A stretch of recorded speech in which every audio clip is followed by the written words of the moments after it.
Hi folks, so today I'm going to talk through some strategies to decrease unwanted behaviors. So as we go into this, there's a couple of facts that I want to remind you of. First of all, the idea that in DBT, we hold that all behaviors are caused. And most often they're caused by something reinforcing them. So a reinforcement can be something positive that the person wants, like a reward. It can also be relief from something that's painful or unwanted, right? So hopefully you got a bit of a recap about that from Samantha's video. And now I'm going to walk through 3 ways that we can focus on actually decreasing behaviors that we don't want. One of the things that I want to point out is that the reinforcement side, which is from Samantha's video, is almost always going to be more effective. And so we'll talk about this as we go through this, but everything that you do, everything that I talk about today doing should be paired with reinforcement of some type of alternative behavior that you want to see. Okay. So first up on our list is extinction. So extinction has to do with reducing or stopping a behavior by removing a thing that is reinforcing. So for example, when you go to the grocery store with your kiddos, maybe pre-COVID, I don't know, every time that you guys get to the checkout line, your kiddo has a meltdown about wanting a piece of candy. And every time they have that meltdown, you actually give in and give them a piece of candy. Or even if you only do that maybe 1 out of every 5 times, that child has learned that if they throw a temper tantrum, then oftentimes that temper tantrum is rewarded, reinforced with candy. So in this situation, extinction would mean that every single time your kid throws a tantrum, that you do not give them a candy no matter what. And eventually that behavior will decrease and stop. Similarly, let's say that your partner really wants some space and wants a break. So if they've learned that every time that they show really sort of angry, aggressive behaviors, that you back off, stop asking them for things and give them space, maybe you even go and take care of a few of the things that you were asking for them to do, you have just reinforced their sort of aggressive, demanding behaviors because they get relief from the requests that you're making and from tasks, right? So if this is the case, every time that your partner shows sort of angry, aggressive, but not actually to the point where they're going to do something to hurt you, behaviors, you want to stop giving them relief from this. What you can do in all of these situations, and it actually tends to help extinction work best, is to replace the reinforcement that they were getting before with something else. So validation is a huge thing that you can do. Kids melting down in the grocery store, you can absolutely say, like, Bud, I completely understand. This is really disappointing. It's really frustrating not to be able to get candy. And as the parent, you're still not going to give them the candy, right?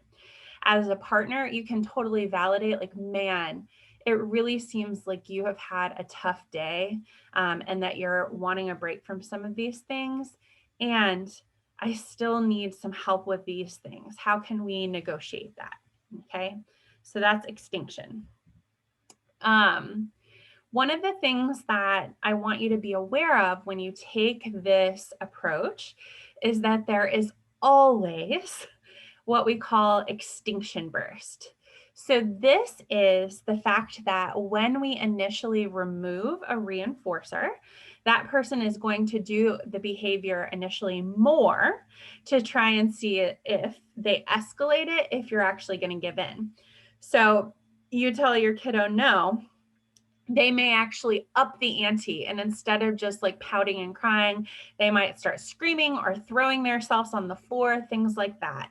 And it's your job to hold steady and not give in no matter what, because this sign, this escalation that's happening, is actually a sign that it's working. And if you can just make it through, then this behavior will actually stop. They're sort of testing the limits that you're setting. Unfortunately, if you give in in the midst of doing this extinction burst, what you have now taught the child, what you have now taught your partner, is that if they just up the ante, if they present as more angry, if they present as more tantruming, eventually you will give in and they will get the thing that they want. Okay. So, you have to be really, really careful if you use this strategy to hold firm, and to not reinforce problematic things. Oftentimes, this helps if you tell the person ahead of time. If you have a talk about, hey, this is a behavior that's problematic, and so I'm not going to do X, Y, or Z anymore. I will try and help you cope in those moments. Okay. Satiation is something that we use less often. So, for those of you who've never heard this word, which probably is a lot of people, to satiate something is to, if we were to talk about this with regards to hunger, it's like to overfeed so that you're completely full and satisfied. And so the idea is similar here, but for reinforcement. So what we do here is that we actually give the reinforcer before a behavior happens, which then reduces motivation for the reinforcer. So this might look like, if you know that your kids tend to get really crabby and grouchy when they're hungry, providing them with snacks long before they ever get grouchy. If you know that your partner tends to get really frustrated if you forget to purchase a given item at the grocery store, keeping a big supply of that item on hand all the time, right? So what happens, the benefit of this is that you never ever have that extinction burst, and you can just sort of avoid the behavior altogether. The problem with this approach is that it's a lot of hard work and requires you to perhaps give more reinforcers than you would want to. All right. So last but not least is punishment. So this is where you add a consequence to a behavior that you want to reduce. This could be something negative, like for your kid, a timeout, like for speeding, a traffic ticket, like for a behavior that you don't like out of your partner, verbal criticism.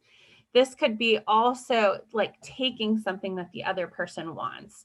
So this might be, for example, with your kids, like screen time, or with your partner, time that you spend with them. Okay.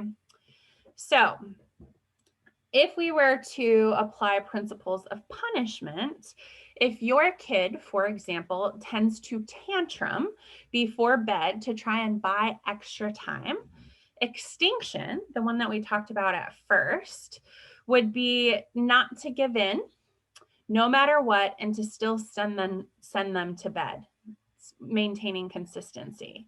Punishment would be that you actually maybe take an hour of TV time from them every time that they have a tantrum. If in a different scenario, if your sister tends to nag and criticize and guilt trip you frequently about maybe spending time with your mom, then if you were to want to decrease this behavior from her, this criticizing behavior, this guilt tripping behavior, extinction would mean that every time she went to this nagging, guilt tripping behavior, you immediately like said, no, not going to spend time with mom, ended the conversation, right? And remember, you would want to orient her to the fact that every time she does this behavior, you are not going to give into it. You don't want to just start doing that. Punishment, on the other hand, would mean that every time that she does this, you either add something negative, like that you actually criticize her or call her names or something like that, or you take away something positive. So, if you're normally pretty warm and accepting with your sister, like you become really cold, withdrawn, hang up the phone, refuse to spend time with her because she's engaging in this behavior. So, as a heads up, especially as parents, but also as human beings, a lot of the times our sort of default setting is to go to punishment, right? If we don't like a behavior, we punish it.